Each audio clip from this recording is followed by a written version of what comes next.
저는 여러분과 함께 오늘 아침 도덕성 회복을 위하여라는 제목으로 은혜를 나누고자 합니다. 도덕성이 사라진 사회는 살벌한 장거리 되고 맙니다. 우리는 신문의 사회면을 보기가 무섭고 또 부끄럽기 한이 없습니다. 가만히 생각하면 어쩌다가 우리 대한민국 사회가 오늘 이 모양이 되었냐는 것입니다. 하루가 멀다고 일어나는 떼강도들의 무복행위라든지 사기, 인신매매, 살인, 강탈, 퇴폐, 이 모든 것이 너무 심합니다. 오늘날은 대낮에도 길을 걸어가기가 무섭고 하물며 집에서 혼자 남아 집 지킨다는 것은 불안하기 짝이 없는 일입니다. 무엇이 어떻게 되었기에 고래로 동방예의지국으로서 빛난 전통을 가진 우리 민족이 예의도 다 버리고 이와 같이 타락해버리고 말았습니다. 전 민족적인 정신적인 분위기가 왜 도덕적으로 이처럼 문란하고 타락해지고 말았냐는 것입니다. 그 이유가 어디 있습니까? 의사가 병을 고치려면 병의 뿌리를 알아야 처방을 할 수 있습니다. 우리 사회가 오늘날 도덕성을 상실한 이유가 어디 있는지 그 뿌리를 알아야 치료를 할 수가 있는 것입니다. 오늘 저는 여러분과 함께 이와 같이 우리 사회가 도덕성을 상실한 분위기 속에 떨어질 수밖에 없었던 그 이유를 함께 알아보고 그 처방을 우리 하나님 앞에서 구해야 될 것인 것입니다. 첫째로 우리 민족이 도덕성을 상실한 것은 우리 한국을 다스리는 역대 정권 때문인 것입니다. 나라를 다스리는 정부가 국민의 지지를 받는 정당한 절차를 밟아 탄생하지 않고 부정한 힘, 즉 총칼에 의해서 나라의 정권을 탈취하고 강압에 의해서 국민을 다스리게 될 때 그런 나라는 도덕성을 상실하게 됩니다. 그런 나라에 대해서 국민들이 마음속으로 존경하지 않습니다. 그와 같은 정부가 불법으로 탈취한 정권을 유지하기 위한 수단으로서 아무리 국민들 보고 법을 지켜라, 질서를 지켜라, 정의사회를 구현한다, 도덕성을 함양해라고 외쳐도 국민들은 그와 같은 법과 질서에 대해서 깊은 회의를 가집니다. 불신하게 되고 국민 마음에서 저항을 하게 되는 것입니다. 그와 같은 환경에서 국민들이 느끼는 것은 이제 이 세상에는 정의나 윤리나 도덕이나 질서라는 것은 있을 수가 없다. 주먹만 있으면 되고 힘만 있으면 된다. 총칼만 사용하면 정권도 탈취해서 자기들 마음대로 구복을 채운다.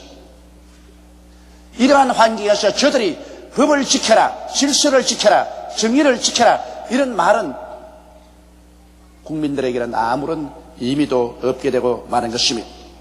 그래서 국민들의 마음속에 힘이 정의다. 힘만 있으면 제일이지 도덕이나 질서라는 것은 아무 의미가 없는 말이다. 이렇게 느끼도록 사회 분위기가 조장되어 버리고 마는 것입니다. 이처럼 도덕성을 잃어버린 정권은 오직 국민들의 냉소의 대상밖에 되지 않습니다. 이러한 분위기로 하여금 우리 국민들이 정부는 자기 마음대로 노는데 우리만 정의를 가지고 우리만 도덕성을 지키라는 법이 있느냐. 그래서 국민들 전체의 분위기가 와야 되고 도덕성을 포기해버리고 맙니다. 법과 질서에 대해서 존경심을 국민 스스로부터 다 빼앗겨버리고 마는 것입니다. 그 때문에 사회 속에서 폭력과 무질서가 줄다름질 치게 만들어버리고 마는 것입니다. 국민이 불도덕한 정부에 대한 존경을 잃어버릴 때 그 정부가 제정한 법과 질서는 웃음거리밖에 되지 않습니다. 우리나라는 해방된 이후로부터 시작해서 제5공화국에 이르기까지 한 번도 진실로 국민에 의한, 국민을 위한 국민의 정부가 세워진 적이 없습니다. 계속해서 폭력과 혁명을 통해서 총칼로서 정권이 탈취되었습니다. 그렇게 정권을 탈취한 사람들은 그 정권을 탈취한 그 위에 모든 특권을 다 누렸었습니다. 이런 것을 보고 있는 국민들의 마음에 불신임과 저항감이 일어나지 아니할 수가 없는 것입니다. 합법적이고 도덕성의 바탕에 선 정부가 서지 못한 이상 국민이 그런 정부를 존경할 리가 없습니다. 여러분 과거를 생각해 보십시오. 해방되고 난 다음에 설립된 자유당 정부는 이승만 대통령의 무서운 독재하에서 이끌려갔었습니다. 국민의 이사란 것은 제껴놓고 국민을 오직 조작해서 독재 정권의 연장의 도구로 사용했었습니다. 거기에서 상처를 입은 상황에서 4.19라는 학생 위기가 일어났었습니다. 그래서 자유당 정권이 무너지고 반짝 민주당 정권이 들어서서나 서로 시기하고 내적으로 분열하고 투쟁하다가 5.16 군사 쿠데타에 의해서 무너져버리고 말한 것입니다. 그래서 다시 한번 정권은 총칼로 빼앗긴 바되고 총칼로 빼앗은 그 토대 위에서 강압적으로 나라를 다스리게 되었습니다. 그러니 국민들이 그런 정부에 대해서 충심으로 신뢰하고 충성할 수가 있겠습니까? 그 후에 공화당 정권의 박정희 대통령이 비극적으로 시에 대해서 종말을 구하고 잠시 동안 서울의 봄이 오는가 했더니 진실로 자유민주주의가 꽃피는가 했더니 또다시 제5공화국은 정치군인들의 무력에 의하여 국민의 지지 없이 설립되어 버리고 말한 것입니다. 이와 같은 부정과 비리와 폭력으로 계속되온 정권에서 정의나 도덕이란 버림받은 힘없는 자의 비굴한 언어로 변화되어 버리고 말한 것입니다. 그러므로 오늘날 우리가 보는 이 사회의 윤리와 도덕성의 타락은 역대 정권의 부도덕성 때문에 생긴 고질적인 병폐입니다. 우리 한국 예속담 있지 않습니까? 윗물이 맑아야 아랫물도 맑다. 윗물이 흙탕판인데 그건 내버려 놓고 아랫물인 백성들만 정의롭게 살아라. 윤리와 도덕을 지키고 살아라. 정의를 구현하고 살아라. 이렇게 말하는 것은 위선적이고 허탄하게 짝이 없는 말인 것입니다. 총칼로 빼앗은 정권에서 빚어진 엄청난 부정과 비리를 보는 국민들의 마음은 낙심되고 울분되고 그리고 타락하는 것입니다. 나라가 이 모양 이 꼴인데 우리만 스스로 법과 질서를 지키고 살라는 것이 무엇이냐. 이러한 정신적인 분위기가 우리 사회에 팽배해지기 때문에 오늘날 법도 없고 질서도 없습니다. 윤리도 없고 도덕성도 사라졌습니다. 더구나 젊은이들 사이에는 다스리는 자들이 정권을 총칼과 주먹으로 빼앗았는데 우리가 주먹과 총칼을 쓰지 말라는 법이 어디느냐. 우리도 폭력을 써서 무제한으로 저항할 수 있다. 이래서 이 나라는 법과 질서가 사라지고 도덕성이 상실된 오늘날과 같은 비극적인 혼돈을 가져오게 된 것입니다. 사람들은 젊은이들을 싫다하고 국민들의 도덕적인 심령이 타락하는 것을 개탄하고 있습니다. 그러나 여러분, 젊은이들이나 국민들을 싫다하기 전에 먼저 지금까지 해방 이후 나라의 정권을 잡고 온 역대 정권이 진실로 책임을 지지 않으면 안 되는 것입니다.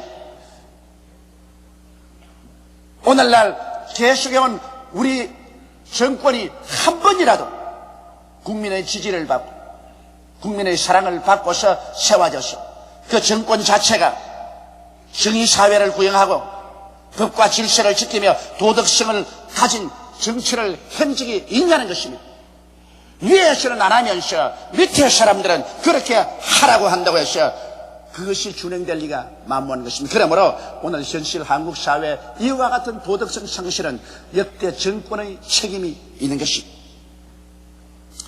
그러면 둘째로 오늘 어떻게 이 병폐를 치료할 것이는 것입니다. 깊이 병들은 이 사회를 어떻게 치료할 것인지. 여러분, 예수님께서는 이 세상에 오시자마자 회개하라, 천국이 가까웠다 말한 것입니다. 주님께서 정치 제도를 고쳐라, 사회 질서를 고쳐라, 천국이 가까워왔다, 그렇게 말씀하지 않으시죠. 주님이 외친 것은 먼저 회개하라고 말했죠. 회개하라, 철저히 죄를 파헤치고 철저히 회개하라. 그러면 천국의 새로운 질서가 온다고 말한 것입니다. 우리 한국에 지금 필요한 것은 과거에 대한 철저한 비평과 회개가 필요한 것입니다.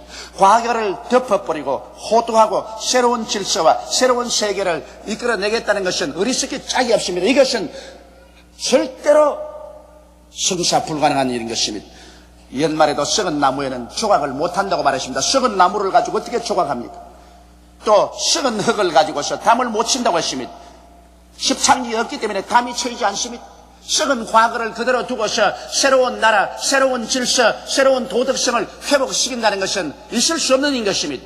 우리 몸이 병들었을 때 약간 찰과상 같은 병이 들었었으면 그거는 간단하게 소독하고 약을 바르고 붕대를 바르면 됩니다만, 깊이 암에 들었었을 때 그것은 소독하고 약만 바른다고 절대로 낫지 않습니다. 속으로 골마지고 나중에는 생명까지도 빼앗깁니다. 중대한 수술을 해야 되는 것입니다. 암이 들었으면 암 부위를 철저히 수술해서 잘라내야 되는 것입니다. 이런 수술이 없이 호도책으로 붕대만 감아놓는다고 해서 그 병이 나을 리가 만무한 것입니다. 그렇기 때문에 오늘 우리 국민에게 필요한 것은 우리 역대 정부를 책임지고 현 정권에서 철저히 회개가 있어야만 되는 것입니다. 우리는 현재 국민들의 합법적인 투표에 의하여 세워진 제6공화국 시대에 살고 있는 것입니다. 다행히도 지금 우리가 살고 있는 6공화국은 그래도 국민 투표에 의해서 설립된 도덕성이 회복된 정부인 것입니다. 그러나 이 6공화국이 국민의 지지와 존경을 받기 위해서는 제5공화국과의 철저한 단절이 있어야만 되는 것입니다. 국민의 지지와 존경을 받지 못하는 정부는 아무런 공권력도 사용할 수 없습니다. 오늘날 정부가 무슨 말을 해도 공권력이 사용되지 못하는 이유가 오늘 국민들이 제6공화국조차도 신뢰하지 않고 있기 때문인 것입니다. 왜냐하면 제6공화국이 지나온 과거의 모든 정권의 비리와 잘못을 철저히 파헤치고 여기에 대한 철저한 회개가 일어나야 국민들이 거기에 공감하게 되고, 그래서 국민들이 도덕성을 회복한 정부에 대한 신뢰를 주고 존경을 가져올 때 비로소 국민 가운데도 도덕성이 회복되기 시작하는 것입니다. 도덕성을 회복하지 못한 정부는 결코 국민의 존경과 지지를 받을 수가 없습니다. 정부가 도덕성을 회복하면 국민들도 도덕성을 회복할 수 있게 되는 것입니다.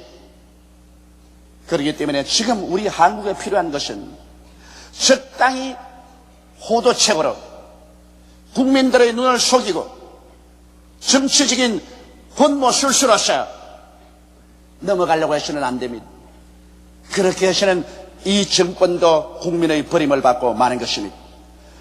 오늘날 이 6공화국이 진실로 도덕성을 회복하고 국민의 존경을 받고 법과 질서를 세우는 이러한 모범이 되고 전 국민들 가운데서 도덕성의 분위기를 회복하기 위해서는 철저하게 오공비리를 통해 자복해야 되는 것입니다. 오공비리를 파헤칠 대로 파헤쳐서 수술할 대로 수술을 해야 되는 것입니다. 책임자는 내버려 놓고 송사리들만 잡아서 눈 감고 아웅 하는 식으로 감옥에 가두어봤죠. 이것이 문제 해결이 되는 것은 아닙니다. 우리 한국을 사랑하고 민족을 걱정하는 사람은 이 문제에 관해서 철저하게 대처해야 됩니다. 왜 전두환 전 대통령이 백담사에 엎드려만 있습니까? 오늘 신문에 보니까 100일 참회 기도를 한다고 하는데 100일 참회 기도가 국민의 상처를 낫게 할 수가 있습니까? 그 당사자가 국회 청문회에 나와야만 되는 것입니다. 그 당사자가 이 문제를 밝혀야 돼요. 백날 기도가 아니라 첫날 기도해도 부처도 안 들어줄 겁니다. 국민의 마음이 안 들어주는데 부처가 왜 들어줘요? 실제로 나와서 국회 청문회에 서야 오공비리를 책임지고 해명해야 되고 광주에 죽은 원한의 영혼들을 잠재워 줄 수 있는 근원적인 문제가 해결되어야 되는 것입니다.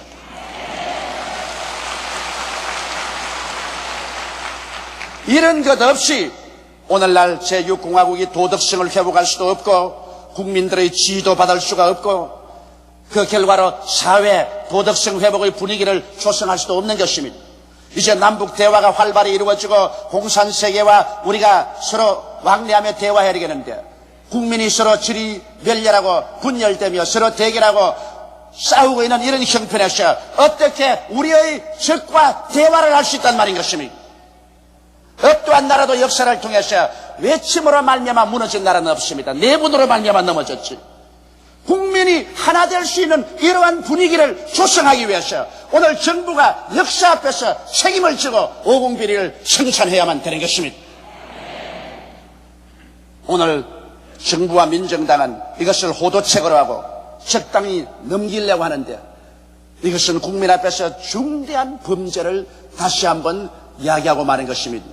그리고 이런 데 대해서 야당들이 서로 협조해서 적당히 정치 흥정으로 국민들을 팔아넘기려고 하는 일은 하지 말아야 되는 것입니다. 이제 우리 대한민국의 국민들은 그럴 정도로 어리석은 사람들은 아닌 것입니다. 이러므로 우리 조국과 민족의 도덕성의 회복은 국민들을 질타하지 말고 길거리에 나와 있는 젊은이들만 욕하지 말고 정부 자체가 이 문제를 해결하면 자동적으로 국민 전체에서 문제가 해결되어 버리고 마는 것입니다. 그리고 법과 질서와 도덕성은 해결되고 마는 것입니다. 셋째로 근원적인 치료는 역시 하나님 앞에 나와서 우리 국민 전체가 회개하는 길밖에 없습니다. 우리들은 인간이 세운 정부 하에만 사는 것이 아니라 천지와 만물을 지으신 하나님 정부 밑에서 살고 있는 것입니다. 인간은 하나님을 배반하고 떠났지만 하나님은 인간을 떠나지 아니하고 반드시 인간을 심판하시는 것입니다.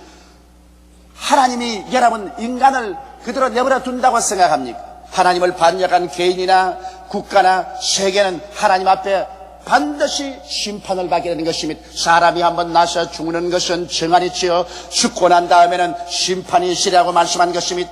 우리 하나님께서 우리 인류를 위해서 2000년 전에 그 아들 예수님을 보내시사 인류의 모든 부도덕과 죄악을 그 아들에게 책임지고 십자가에 매달았을 때 하나님이 그 무참하게 심판하는 걸 보십시오. 하나님의 아들이라도 사정없이 인정없이 하나님이 심판하셨습니다. 그렇기 때문에 예수님조차도 그 무서운 심판을 감내할 수가 없어서 하나님이여 하나님이여 어찌하여 나를 버리시나이고 통곡했었습니다. 이렇게 하나님은 죄에 대해서 무자비하게 심판한 것입니다. 그렇기 때문에 예수님께서 우리를 대신해서 죄를 짊어지고 심판받았으므로 오늘날 우리들이 모두 다 회개하고 예수님의 피의 우산 밑으로 들어와야만 되는 것입니다. 예수님의 피의 우산 밑에 들어오지 아니하고 하나님의 심판을 면할 사람은 한 사람도 없습니다. 이 세상 모든 사람들은 다 죄인입니다. 성경은 말씀하시기를 모든 사람이 죄를 범하였으니 하나님의 영광에 이르지 못한다고 말하는 것입니다. 그러므로 예수 그리스도의 피의 우산 밑으로 피하지 않고는 하나님의 진노에서 피할 사람은 아무도 없는 것입니다. 예수를 믿고 죄사함을 받고 그리고 하나님이 인간에게 제시한 계율을 지킬 때 우리는 참으로 국민의 도덕성을 회복할 수 있는 것입니다. 하나님께서 우리 인간에게 주신 계율이 있습니다. 그 인간에게 준 계율의 첫째가 내 부모를 공경하라는 것입니다. 여러분, 부모를 공경한다는 것은 우리 윤리와 도덕의 기초가 되는 것입니다. 오늘날 부모를 공경하는 일이 사라지자 어떤 일이 나셨습니까? 사회가 상하가 없이 불경스럽고 무질서하고 그리고 어른과 젊은이 없이 교수와 학생 없이 서로 대결하고 싸우게 된 것입니다. 진실로 우리가 부모를 공경하면 이 사회에 나오면 우리보다 손 위에 있는 것은 남의 부모인 것입니다. 내 부모 공경하는 사람 남의 부모 공경하지 아니할 수 없고 그리고 학생들은 교수를 부모처럼 선생으로 공경하지 아니할 수 없는 것입니다. 그런데 요사이 사회에 상하가 있습니까? 나이 많으신 어른과 젊은이가 구별이 있습니까? 막대해가는 세상인 것입니다. 학교에서 교수들이 교수평의회에서 총장을 뽑으려고 하는데 들고 학생들이 가서 교수들을 밀쳐내고 난장판을 치기는 것이 요새 신문에 비일비재하게 봅니다. 이런 무질서가 세상에 어디에 있을 수 있습니까? 이 모든 것은 근본적으로 부모를 공경하지 않는 사회가 되었기 때문에 이 모양이 된 것입니다. 이건 젊은이에게만 책임질 수 없습니다. 우리 나이 먹은 우리들이 우리 자식들 보는 앞에서 부모에게 공경하지 않았기 때문에 애들이 이걸 배운 겁니다. 어른들이 잘못했어요. 우리 어른들이 철저히 회개하고 부모를 무시하고 짓밟은 그런 죄악에서 돌아서야 오늘 이 사회의 기강이 회복될 수 있는 것입니다. 둘째로 성경은 살인하지 말라고 했습니다.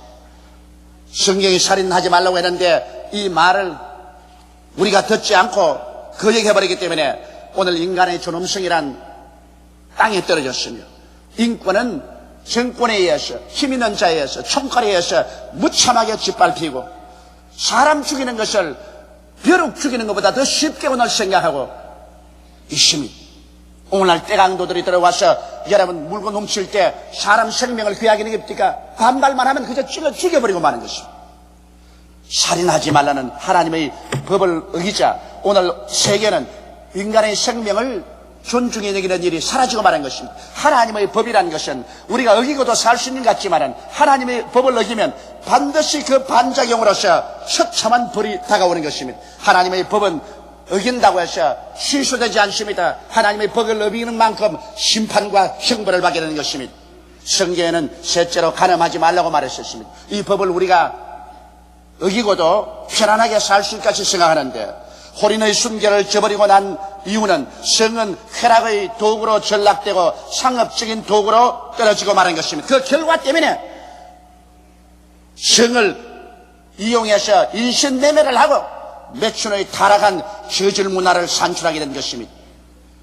오늘 어느 곳에 가나 성을 통한 저질 문화가 범람하고 있습니다. 영화도 비디오도 잡지도 책도 퇴폐 이발소도 퇴폐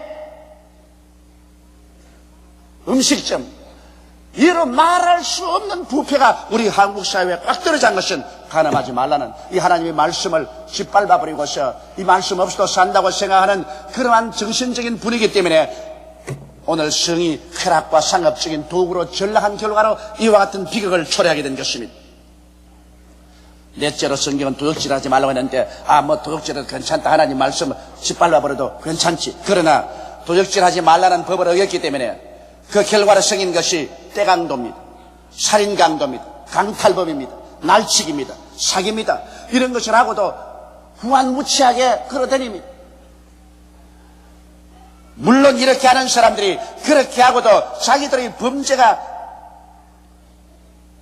덮여질 줄 알고 있지만 중대한 잘못입니다. 하나님은 주무시도 아니하시고 우리의 모든 행위를 다 감찰하십니다. 사람들이 행하는 것마다 그대로 하나님께서 갚아주시는 것입니다. 하나님의 심판이 드디어 온다고 생각하지 마십시오. 심판이 다가오는 그날에는 하나님은 용서하지 아니하시는 것입니다.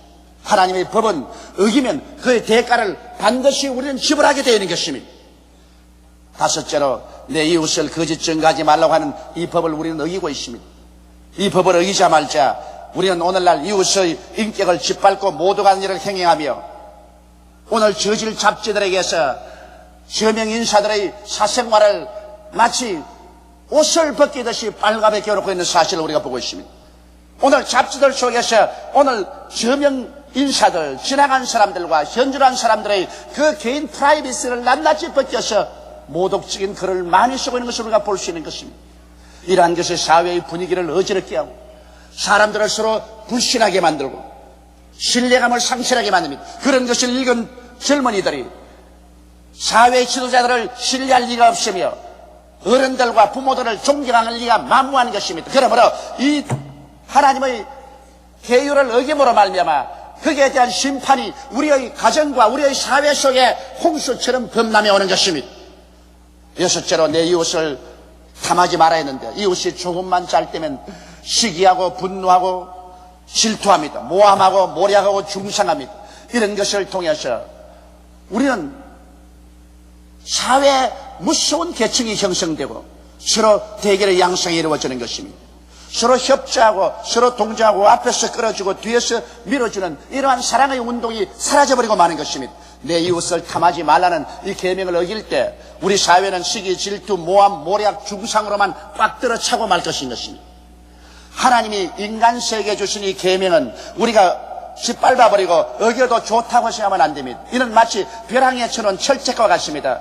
벼랑에 철책을 쳐놓은 것은 벼랑에 떨어지지 말라고 쳐놓은 것이지 우리의 행동을 제한하기 위해서 그렇게 한 것은 아닙니다. 그 철책을 무시하고 걸어가면 영원히 떨어져버리고 죽어버리고 마는 것입니다. 하나님께서 우리에게 계명을 주신 것은 그 계명을 어길 때 우리의 사회가 도덕 부재가 되고 처참한 것이 될 것이기 때문에 하나님께서 그것을 맞는 철책으로서 이 도덕률을 준 것입니다. 이러므로 우리는 이 세상에서 정말 질서 있고 평안하게 도덕성을 회복하고 살기 위해서는 부모를 공경하고 살인하지 말고 간음하지 말며 도적질하지 말고 이웃을 거짓 증거하지 말며 이웃을 탐하지 마는 이러한 도덕률을 지키면서 살아야 될 것입니다. 하나님은 부도덕한 국가도 국민도 개인도 역사적으로 또는 영원히 반드시 심판하시는 것입니다.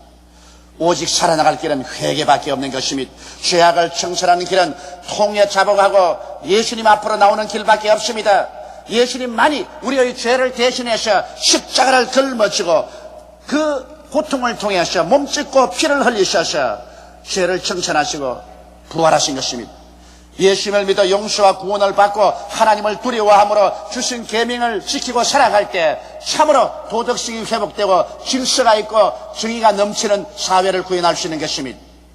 이러므로 오늘 이 시간 비로소 진정한 의미에서 개인이나 집단적인 도덕성이 회복되는 길은 회개와 예수 그리스도를 믿는 길밖에는 다른 길이 없습니다.